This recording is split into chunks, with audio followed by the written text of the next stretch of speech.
We are at the Naki Loeb Center for Communications and at a 603 Alliance event. But I'm here with Pam Tucker for a different kind of question set than what I've been asking. Pam, you are looking to become the next vice chair of the NH GOP. Why in God's green earth would you want to run for something like that in this particular climate? I am just agog at anybody who would want to do that. I can understand where you're coming from, and you're not the first person to say something like that. But I'm plain speaking and say it straight. This is true. But I do believe in our Republican principles. Let's just start there. And I know there's many people around the state that do believe in those principles. We just haven't had the organization, and there's a lot of things we haven't had to put together to make this work. We do have great people out there doing everything. The 603 Alliance is a great example of people doing it, but we always haven't worked together like we need to work. If the GOP, the chair and the vice chair and the whole organization worked together with all of these groups and all of these individuals, we can have an impact. And it's going to take more than just one person. Certainly the vice chair isn't going to change the world in a year or 2 years. But what we can do is lay out a plan and lay out a foundation of how we do win elections. Because let's face it, we're all in this for one reason and one reason only. And that's to win elections. That's what the Republican Party is for. That's what the Democrat Party is for. It's to win elections. Indeed. So what do you bring to the table that anybody else doesn't? I have extensive experience, and when we talk about that, having legislative experience, I think is of utmost importance. We're asking people to run for office. I know what it's like to be in office, and there's great things. You meet wonderful people such as yourself as you go around the state, but there's a lot of things behind the scenes that you need to learn and know, and knowing those things of how the whole legislative process works, for instance, is a great benefit to me. Having leadership experience. When I was in the House, I was the Deputy Speaker of the New Hampshire House. Learning how to herd 300 cats is basically what that job was about, of trying to lead. And I gotta say this, having the title doesn't necessarily make you a leader. It's earning the trust of the people that you work with is what makes you a leader. Between that and working with the House Republican Alliance, my leadership experience goes beyond just the title. It goes beyond actually doing something. Well, it looks like you want to motivate those that are active in NHGOP politics. But what would you bring to the table for reaching out to people like me who are disaffected or no longer Republicans, because many of us have left the party for one reason or another, and in my case, as I have written about on Granite Rock for years, that the NHGOP elected officials, the politicians in the State House, refuse to follow the platform.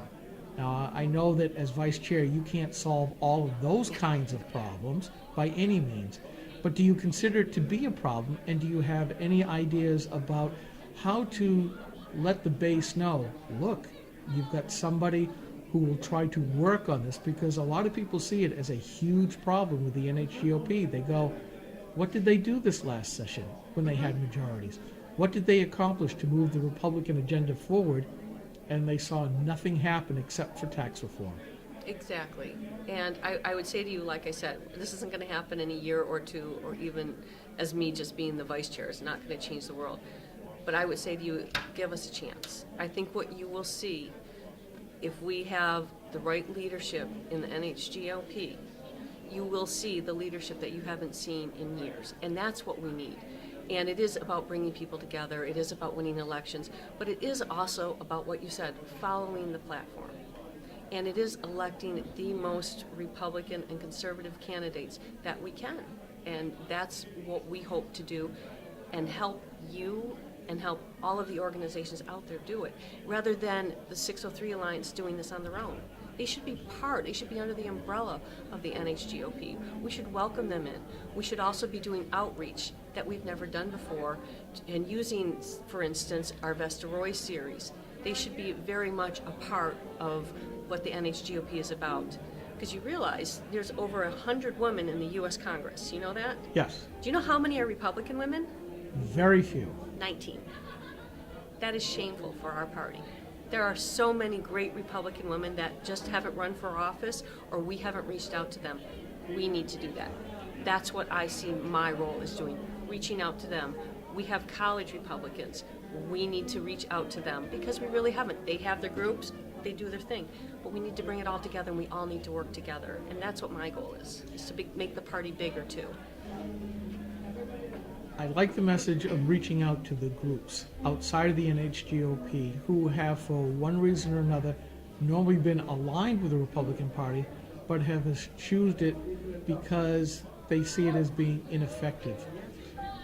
Are you looking to be that ambassador from the NHGOP to all those groups?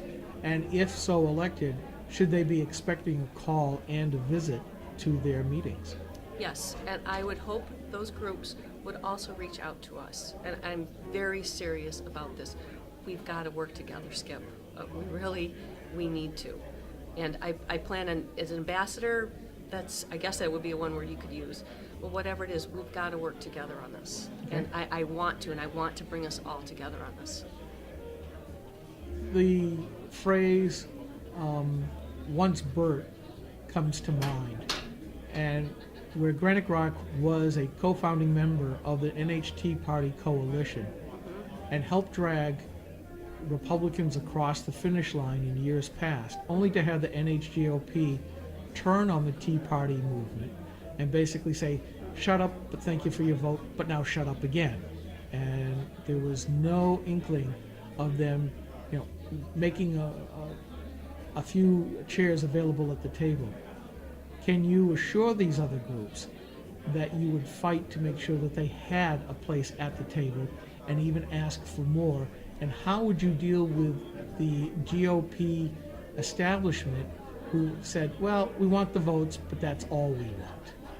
That's a hard question. It's a hard question. It is, because you're asking me to talk to groups across our political spectrum. Yes. And we have to remember we all have the same goal. And as you know, we are notorious for doing the circular firing squad as Republicans. We do. We like to beat each other up and in public. I would say to every group out there, whether it's the moderate groups or the conservative groups, the libertarian groups, give us a chance.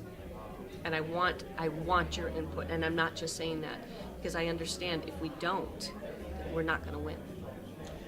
This is true because I have come up and said many times, we may not win, but you will certainly lose in terms of what we're talking about right now. Mm-hmm.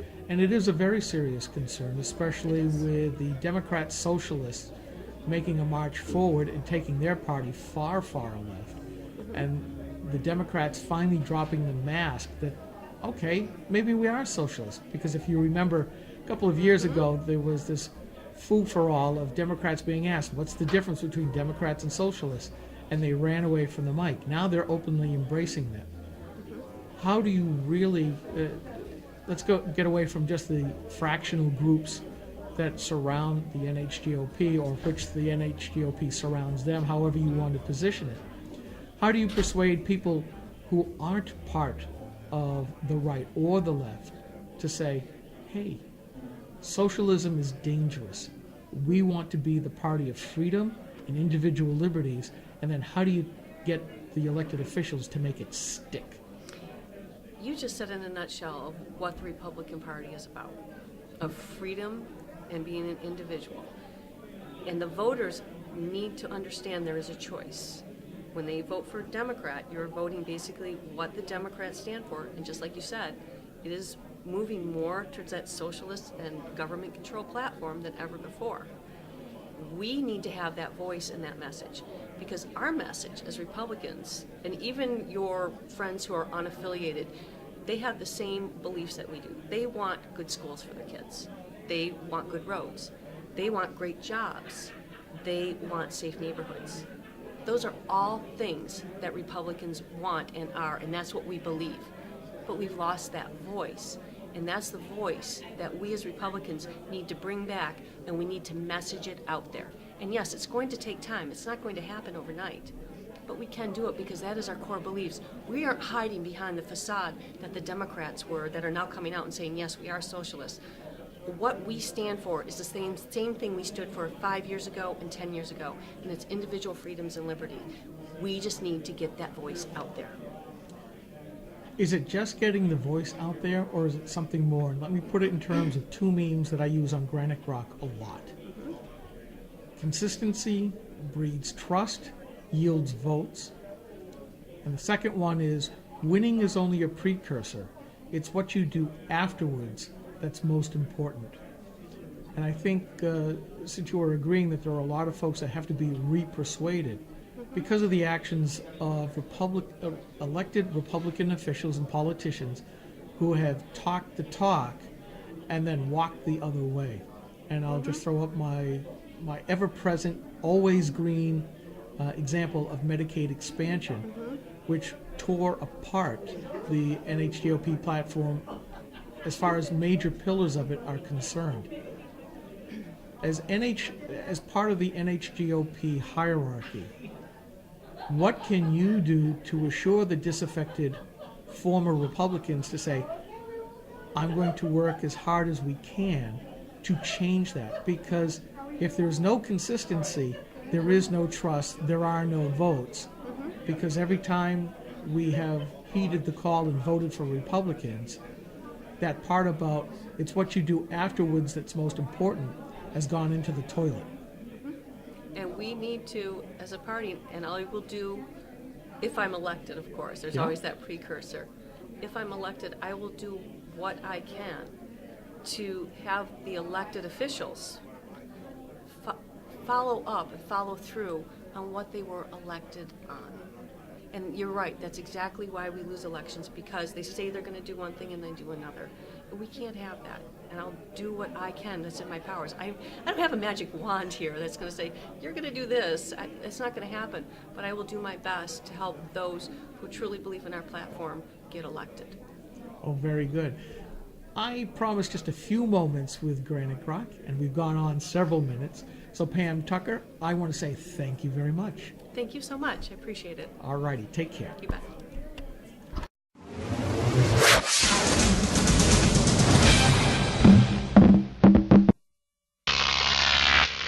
Grok TV.